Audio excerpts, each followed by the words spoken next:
تنتواجد في مدينة بني ملال، وتنتمناو مسيرة موفقة للمنتخب ديالنا، وتنتمناو انهم يفرحونا كما فرحونا مع الفريق الاسباني.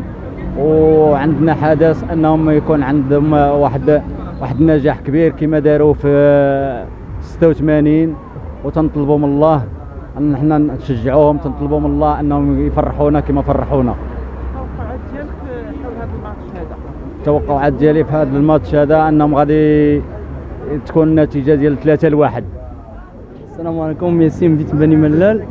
اليوم الماتش مصيري مع المنتخب البرتغالي.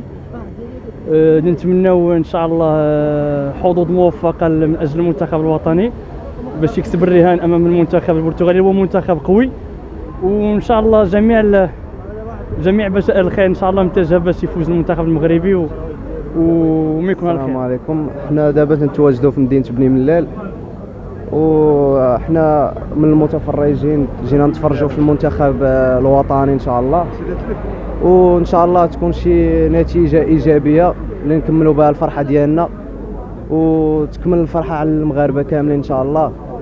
وحنا مع المنتخب الوطني وديما مغرب.